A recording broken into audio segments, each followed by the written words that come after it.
Marami sa lahat ng spiritual blessings. You always bless us and you will always bless us that all the days of our lives. Mula sa iyo ang mga pagpapalang ang buhay namin tuloy-tuloy pong maiingatan. Salamat Lord sa katapatan, pagpalain mo Lord ang aming pamilya, ang trabaho, ang aming pangangatawan, at ang 1 week na to matanggap ng lahat ang divine success, gabay, protection sa lahat ng mga maling desisyon, at ang mapili lamang Lord ang iyong kalooban. Ama namin nasa langit, pagpalain mo Lord ang aming naikaloob. Galing lahat sa inyo ito, tinulungan niyo na naman kami Lord, nang para sa iyo ay para sa iyo.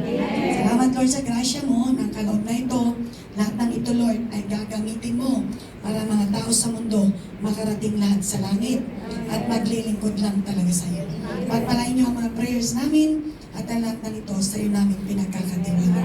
Salamat Lord na marami sa first service na i-provide sa simbahan. Salamat Lord sa buhay ng bawat isa. Sa pagtatapos po ng service, tatanggapin pa namin Lord ang priestly blessings. Now receive this. Now may the Lord bless you and keep you. Now may the Lord make His face shine upon you and be gracious to you. Now may the Lord turn His face toward you and give you shalom. Thank you Lord po sa lahat. In Jesus' name we pray. Amen.